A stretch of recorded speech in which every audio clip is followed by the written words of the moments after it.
தமிழ் வயசு நேயர்களுக்கு வணக்கம். நமஸ்கார். இப்ப இடையில 3 நாள் வராம போயிட்டோம்ல. ஆமா. என்ன காரணம்னா அந்த தேர்தல் நம்மளுக்கு டயர்ட் ஆயிட்டோம். இந்த பிரச்சாரத்துக்கு அங்க போய் வந்து மக்களை பார்த்து இதுல டயர்ட் ஆயிட்டோம் இல்ல. யாரு நம்ம இப்ப போய் மக்களை சந்திச்சு டயர்ட் ஆயிட்டோம். டயர்ட் ஆயிட்டோம். இப்ப மக்களை பாக்குறதா இருக்கட்டும், ஸ்டாலின் ஐயாவை பாக்குறதா இருக்கட்டும். பாருங்க, விஜய் அண்ணா மாதிரியே பேசக்கூடாது சரியா? இது மாதிரி வந்து அவர்தான் எங்கேயும் போகாமலே வந்து தேர்தல் பணியில வந்து கடுமையா செயல்பட்டு அப்படின்னு சொல்லுவாரு. ஆமா, தேர்தல் பிரச்சாரம் படுத்தி ஜெயிக்க போறாங்க. அதை பார்த்து நீங்க டென்ஷன் ஆக போறீங்க. இப்படி இருக்கும்போது பார்த்தீங்கன்னா இங்கதான் தேர்தல் பிரச்சனை ஓஞ்செல்லாம் சைலண்ட் ஆயிட்டாங்க. இங்கதான் வந்து டூர் போறதுல கொடைக்கானல் எல்லாம் கிளம்பிட்டாங்க. பட் ஆனா மேற்கு வங்காளத்தை வந்து பாத்தீங்கன்னா இப்பதான் வந்து 2ஆம் கட்ட தேர்தல் வந்து நாளைக்கு நடக்க போதில்ல. ஆமா, அதுக்கான தேர்தல் பிரச்சாரம் வந்து எப்படி நல்லபடியா முடிஞ்சிருச்சு. முதல் கட்டத்துல ரொம்ப சிறப்பா முடிஞ்சு. அந்த முதல் கட்டத்திலேயே பாத்தீங்கன்னா 152 இடமா, அதுல 93 இடம் வந்து இவங்க கையில தான் இருந்துச்சு. யாரு இப்ப ஆட்சியில இருக்கிறாங்களே மம்தா பானர்ஜி அம்மா, அவங்க கையில தான் இருந்துச்சு. இந்த முதல் கட்டத்துக்கே 93 இவங்க கையில தான். இதுக்கு முன்னாடி இருந்தது கூட பாஜக கிட்ட ஒண்ணுமே இல்ல. இப்ப இது எப்படி நடக்க போகுது அப்படின்ற ஒரு பெரும் எதிர்பார்ப்புல மேற்கு வங்க சைடு இருந்து முதல் கட்ட வாக்குப்பதிலே பார்த்தா ஒரு சில இடத்துல வந்து கொஞ்சம் கலாட்டா நடந்துச்சு. ஒரு சில எம்எல்ஏவும் தாக்கப்பட்டாங்க. அதை தாண்டி இப்ப இந்த 2ஆம் கட்ட தேர்தல் பிரச்சனை போகும்போது ஒரு சில இடத்துல வந்து பாத்தீங்கன்னா இந்த குண்டு வச்சிருக்காங்க. அந்த பெட்ரோல் பாம்பு வச்சிருக்காங்கல்ல, அது மாதிரி ரெடி பண்ணி வச்சிருக்காங்க. அதை எப்படியே போலீஸ் எல்லாம் பிடிச்சி அவங்க இது பண்ணிட்டாங்க. தமிழ்நாடு எவ்வளவு பரவாயில்லன்னு இப்பதான் தோணுது.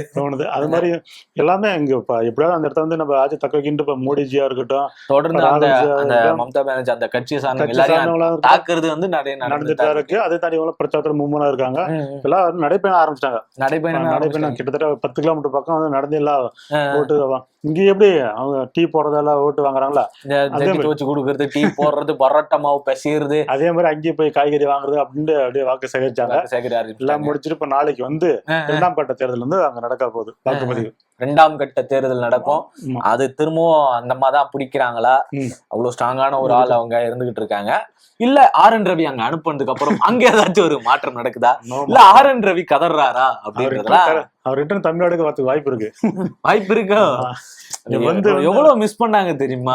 இப்ப எலெக்ஷன் டைம்ல பிஜேபி சதி பண்ணிச்சுன்னு சொன்னாங்க. என்னயா சதி பண்ணிச்சுன்னா, எங்க நட்சத்திர பேச்சாளர் RN ரவி அவர்களை அமுச்சு வச்சு இங்க இருந்து அவர் அமுச்சு வச்சு சதி பண்ணிருச்சுன்னு சொல்லி ஸ்டாலின் அவர்லாம் திமுக பிரச்சாரம் பண்ணாமே ஜெயிச்சிருப்பாங்கல்ல. பிரச்சாரமே பண்ணாம நாங்க ஜெயிச்சிருப்போம், அவரால இப்படி ஆயிடுச்சு அப்படின்னு சொன்னாங்க. பிரச்சாரம் இதுதான் ஜெயிக்கணும். விஜய் சாரோட தேர்தல் இது பாத்தியா, அமைச்சர் பட்டியல் பாத்தியா? அமைச்சர் பட்டியல் விட்டுருக்கீங்க. தோராயமா வந்து ஒரு அமைச்சர் பட்டியல் விஜய் சாருக்கு என்ன பொறுப்பு, புஷி ஆனது என்ன பொறுப்புன்னு மாதிரி ஒரு பட்டியல ரிலீஸ் பண்ணிருக்காங்க. எனக்கு தெரிஞ்சு விஜய் அண்ணா ஒரு 4-5 எடுத்து கையில வச்சுன்னு இருப்பாரு. இதெல்லாம் எனக்கு தான், மீதெல்லாம் நீங்க வச்சுக்கோங்க. இது பார்த்தா சோசியல் மீடியா ஃபுல்லா ட்ரெண்ட் ஆயிடுச்சு.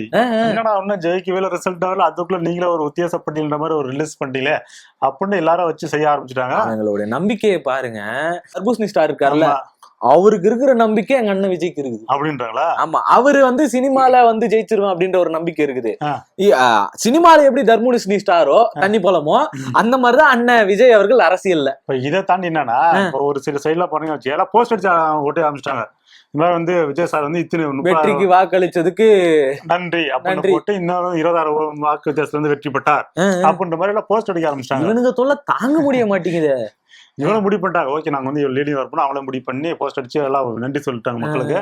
நாராயணா கொசு தொல்லை தாங்கல, அடிச்சு தூக்கி போடுங்க. இதெல்லாம் பார்த்து டென்ஷன் ஆன நம்ம நிர்மல் குமாரா இருக்கட்டும், பாரதஜனா இருக்கட்டும், அவங்களாம் என்னன்னா இதை வந்து முற்றிலும் வந்து தவறான செய்தி, இதை வந்து நாங்க எங்க தரப்புல இது நடந்ததில்ல, இது வந்து இதெல்லாம் நம்பாதீங்க அப்படின்ற மாதிரி வந்து அவங்க மறுப்பு செய்தி வந்து ரிலீஸ் பண்ணாங்க. இப்ப இது நடந்தது தாவேக சைட்ல இருந்து கிடையாது. இது வந்து சோசியல் மீடியா வந்து யாரோ எதிர்கட்சியினர் வந்து சேர்ந்த செய்தி. இதுக்கு திமுக தான் காரணமா? இல்ல திமுக சொல்லுவாங்க, தெரிஞ்சு போச்சு ரிசல்ட் ஆனால திமுக பாருங்க. இது வந்து யோசிச்சு பாருங்க, அவங்க திமுக சொல்லல, திமுக மீன் எதிர்கட்சிகள் சொல்லல, முன்னாடி சொல்லிருக்காங்க. இப்போ டைரக்டா திமுக சொல்லுவாங்க.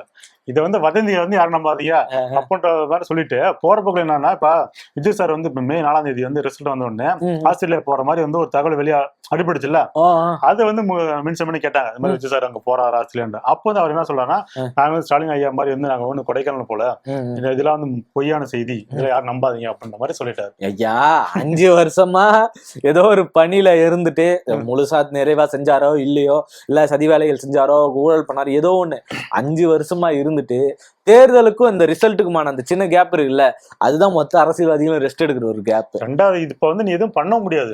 இப்ப நீ இப்ப அரசியல் கட்சி நடத்த முடியுமா, இல்ல அரசியல் கட்சி தான் நடத்த முடியுமா? எதுவும் பண்ண முடியாது, எதுவுமே பண்ண முடியாது. அங்க போயிட்டு இருக்காங்க. அவங்க கொஞ்சோண்டு டைம் வந்து வீட்டுக்குன்னு கொடுத்துட்டாங்க. உங்க அண்ணன் மாதிரியா சனிக்கிழமை மட்டும் கிளம்பி வெளில வர்றது? இதை வந்து நம்ம யாரும் மறுத்து பேச முடியாது. அங்க போறதுல மக்களை பார்த்துட்டு தான் இருக்காங்க. அது சுற்றுலா பயணிகள் இருந்தாலும் சரி, யாரும் இருந்தாலும் அவங்களும் மக்கள் தானே, அவங்கள பார்த்துட்டு இருக்காங்க. இப்ப எடப்பாடியா தான் இங்க ஆளு காணும். அவர் போய் எடப்பாடி செட்டில் ஆயிட்டாரு நினைக்கிற ஃபேமிலி ஃபேமிலியோட. எனக்கு தெரிஞ்சு அவர் பயங்கரமா பிளான் போட்டிருக்காரு. ஏதாச்சும் டேபிள் கடியில டெல்லியில இருப்பாரு. அப்புறம் இப்பெல்லாம் போக மாட்டாங்க டெல்லிக்கு. இப்ப ரிசல்ட் வந்ததுனால என்னன்னு தெரிஞ்சு போவோம், என்னன்னு தெரிஞ்சிருக்கும். கண்டிப்பா டேபிள் கடியில சில்லறை எங்கன்னா கீழே போட்டு தான் தேடி இருப்பாரு. இதுல வந்து ஒரு சீரியஸான மேட்டர் என்னன்னா, பாண்டிச்சேரியில வந்து பாத்தீங்கன்னா பிரெஞ்சு மொழி ஒண்ணு இருக்கும்ல, பிரெஞ்சு மொழி அங்க வந்து பாடத்துல இப்ப எப்படி தமிழ், ஆமா, ஏன்னா அது அப்படி யூனியன் டெரிட்டரியா தானே இருந்தது. அதனால வந்து இப்ப நமக்கு எப்படி இங்க தமிழ் இங்கிலீஷ் எல்லாம் இருக்கோ அது மாதிரி அங்க பிரெஞ்சும் ஒரு பாடத்திட்டமா அது மொழி தான் இருந்தது. ஆமா, அதை வந்து எப்படியாவது நீக்கணும் அப்படின்னு வந்து இப்ப ஒன்றிய அரசு வந்து அவங்க அழுத்தம் கொடுத்திருக்கு. ஓஹோ, இப்ப இங்கதானே ஆகுன போர்ட்ல வந்து இந்திய எழுதி வச்சுப்பாங்க, ரயில்வே ஸ்டேஷன்ல எல்லா இடத்துலயும் அப்படியே கொஞ்சம் கொஞ்சமா வந்துடுறது. இந்திய வந்து உள்ள புகுத்தினாங்கல்ல, அது நம்மளும் எதிர்ப்பு தெரிவிச்சு எல்லாம் நேரம் ஒரு சிறந்த ரீசனா கூட ஒருத்தர் இறந்து போனார்ல. அது மாதிரி பாத்தீங்கன்னா அங்க வந்து இந்திக்கு வந்து உள்ள திணிக்கணும் பார்த்தாங்க. அது வந்து எதிர்ப்பு தெரிவிக்கிறாங்க. இப்பெல்லாம் வைகோ, நம்ம வைகோ ஐயா இருக்குல்ல, அவர் எல்லாமே எதிர்ப்பு தெரிவிச்சிருக்காங்க. தொடர் கடும் எதிர்ப்புகள் வந்துகிட்டு தான் இருக்கு. ஆனா அவங்க ஆட்சி செய்யற மாநிலத்தை என்ன பண்ணுவாங்க, முதல் 5 வருஷம் அப்படி நல்லா ஜாலியா பாத்துப்பாங்க. அதுக்கு அடுத்து அவங்க என்னெல்லாம் பண்ணுவாங்க, பொறுமையா எப்படி எல்லாம் கொண்டு வருவாங்கன்றதுக்கு ஒரு பெரிய எடுத்துக்காட்டு இப்ப தொடர்ந்து நடந்துகிட்டு இருக்க இந்த செயல் தான். இவங்க இன்னும் இதுக்கப்புறம் இந்த எலெக்ஷனுக்கு அப்புறம் ஆட்சிக்கே வரல. இங்க இருந்து ஆட்சி விட்டு போறதுக்குள்ள இப்ப எப்படியும் அது மத்திய அரசோட கண்ட்ரோல் தான். ஏன்னா தனி மாநில அந்தஸ்தும் கிடையாது, தனி உரிமை எல்லாம் கேட்கவும் முடியாது. இந்த வாய்ப்பை பயன்படுத்தி அவங்க இப்படியாச்சும் திணிச்சிடுறாங்க. இப்ப அவங்கள மத்திய அரசாலதான் அதெல்லாம் பண்ண முடியும். ஏன்னா இப்ப மாநில அரசோட இதுவும் கிடையாது, அங்க தனி முதலமைச்சரும் அப்படியும் கிடையாது. இந்த கேப்பை பயன்படுத்தி அவங்க என்ன பண்ணிடுறாங்கன்னா, எதெல்லாம் உள்ள கொண்டு வந்து திணிச்சிட முடியுமோ அந்த கேப்பை பயன்படுத்தி திணிச்சிடுறாங்க. ஏன்னா இவங்க நடத்தின அந்த ஆட்சியோட லட்சணம் எல்லாமே அவங்க தெரிஞ்சிருச்சு. மாறதுக்கான வாய்ப்பு இருக்கோ இல்லையோ, புதுசா ஒருத்தர் கட்சி ஆரம்பிச்சு முதல்வரை நல்லா திட்டிட்டு 2 சீட்டு வாங்கின்னு உள்ள போயிட்டாரு. யாரு? நம்ம லாட்ரி மாமா. அவர் எப்படி அங்க ஜெகஜோதியா இருக்காரு. அப்படி நீ அந்த மேட்டர் சொல்லும் போது இங்க தமிழ்நாட்டுல பாத்தீங்கன்னா எல்லாத்தையும் தேர்தல் பிரச்சாரம் பண்ணாங்க, மக்கள் வந்து சேர்ந்து இருந்தா எனக்கு ஓட்டு போட உனக்கு போட்டு பிரச்சனை பண்ணாங்கல்ல. அப்படி இருக்கும்போது பாத்தீங்கன்னா இப்ப தருமபுரி சைடு வந்து ஒரு பெண் வந்து திமுக ஆதரவா வந்து ஓட்டு கேட்டு போயிருக்காங்க. எங்களுக்கு நீங்க வந்து டிஎம்கே தான் ஓட்டு போடணுன்ற மாதிரி முடிஞ்சிச்சு. அது அப்ப நடந்த சம்பவம் தான். அப்ப வந்து ஓட்டு கேட்க போயிருக்காங்க. அத வந்து பார்த்தா ஆப்போசிட் டீம் வந்து இப்ப ரீசெண்டா போயிட்டு அவங்க வந்து அடிச்சிருக்காங்க. நீங்க எப்படி வந்து டிஎம்கே ஆதரவா செயல்படலாம் அப்படின்ற மாதிரி அந்த பெண்ணை பிடிச்சு ரொம்ப கடுமையா தாக்கியிருக்காங்க. அதுல வந்து ஒரு 2 பேர் வந்து போலீஸ் அரெஸ்ட் பண்ணிட்டாங்க. இது வந்து இயல்பு தான். எல்லாருமே வந்து காசு கொடுத்தா ஓட்டு கேட்கறது எல்லாம் இயல்பு தான். ஓட்டு கேட்கறவங்களை அடிக்கிறது வந்து இயல்பு கிடையாது. அவங்க என்ன பண்ணாங்க, அவங்களுக்கு ஏதோ ஒரு பலன் நடந்திருக்கு, அதனால அவங்க வந்து அந்த ஓட்டு கேட்கறாங்க. அந்த பெண்ணை பிடிச்சு அவங்க தகவல் பேசி அடிச்சு தும்பி எடுத்துருக்காங்க. இதை பார்த்த போலீஸ் வந்து 2 பேரும் அரெஸ்ட் பண்ணிருக்காங்க. மத்தவங்க தேடிட்டே இருக்காங்க. இங்க இப்படி இருக்கு அப்படின்னா அப்படி ஆப்போசிட் கிருஷ்ணகிரி பக்கம் போன வச்சியா, திமுகவுக்கு ஏன் நீ ஓட்டு போடணும்னு சொல்லி அங்க இருக்கிற அந்த தனி டேங்க் இருக்குல்ல, அதை பிடிச்சி அந்த தண்ணி டேங்க் அடிச்சு உடைக்கிறது, தனி டேங்க் பிடிச்சி அடிச்சு நொறுக்கிட்டாங்க.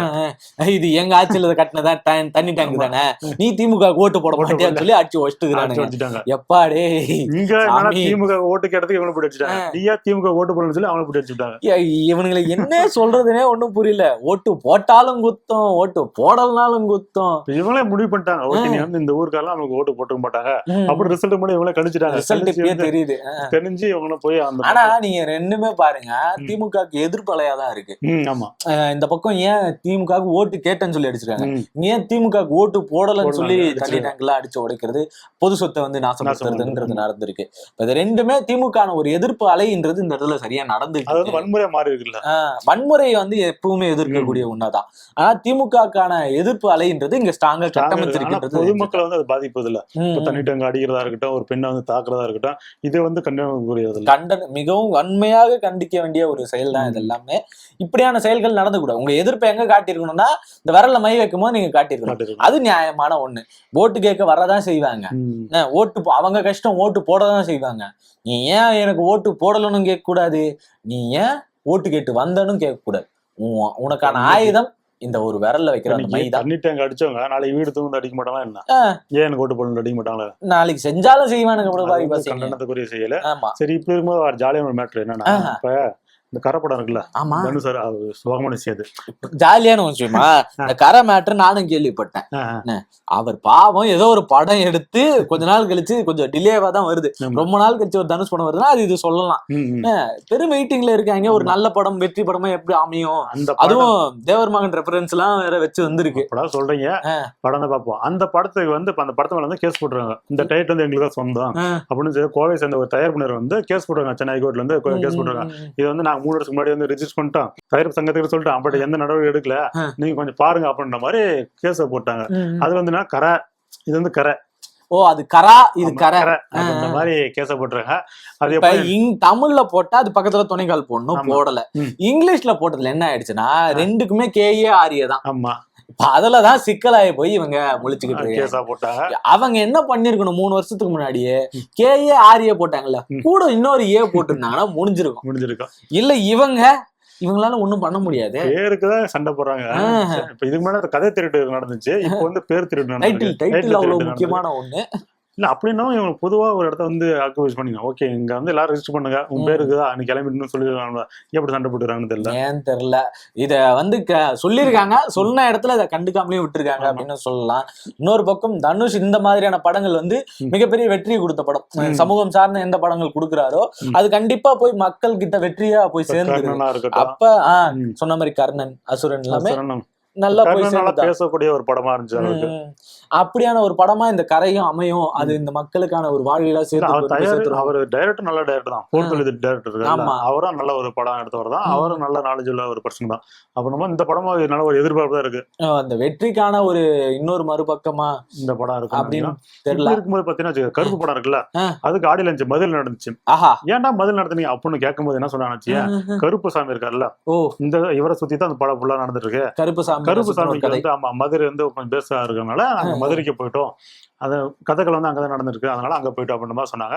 சரி ஓகே, ஆடியலன்ஸ் என்ன பேசுங்க அப்படின்னு எடுத்து பார்க்கும்போது பாத்தீங்கன்னா இப்ப சூர்யா சார் வந்து தம்பி தாங்களுக்கா வணக்கம் நன்றி, என்னோட இந்த வளர்ச்சிக்கு நீங்க தான் காரணம்ன்ற மாதிரி சொல்லிட்டு லாஸ்ட் என்ன சொன்னாலும், இந்த படம் இவ்வளவு டிலே ஆகுது இல்ல, இவ்வளவு இந்த டிலே ஆனாலே வந்து நம்ம கருப்புசாமி நம்ம கூட இருக்காரு, அவர் தான் நம்ம கூட இருந்து நம்ம அந்த வழித்துணையா நடத்திட்டு வராரு. ஏன் இந்த மனுஷன் அப்படி இறங்கிட்டாரு? ஆமா, அப்படின்ற மாதிரி என்னன்னா தியேட்டர் இது அவருக்கான படங்கள் ரொம்ப கம்மியா தான் இருக்கு, வர எதுவும் ஓடவும் மாட்டேங்குது, அப்படியான சூழ்நிலை தான் படம் கண்டிப்பா ஹிட் ஆகும் அப்படின்ற மாதிரி பெரிய வாய்ப்பு இருக்கு. ஃபர்ஸ்ட் ஹாஃப் வந்து எமோஷனலாவும் இருக்கு, செகண்ட் ஹாஃப் வந்து ஃபுல்லா நீ வைப் பண்ணலாம், தியேட்டர் எக்ஸ்பீரியன்ஸ் கிடைக்கும் உங்களுக்கு. தயவு செய்து அப்படி எந்த ஒரு எதிர்பார்ப்பையும் கொடுக்காதீங்க. நீங்க எப்பெல்லாம் எதிர்பார்ப்பு கொடுக்குறீங்களோ அப்பெல்லாம் ஏமாற்றாதீங்க. அதெல்லாம் மீடியமா முடிச்சு போயிட்டாரு, ஹைப் கொடுக்காம லைட்டா சொல்றாரு, ஃபர்ஸ்ட் ஹாஃப் இப்படி இருக்கு, செகண்ட் ஹாஃப் இப்படி இருக்கா, நீங்க நம்பி வரலாம் அப்படின்னு நம்பி வரலான்ற ஒரு நம்பிக்கை கொடுத்திருக்காங்க.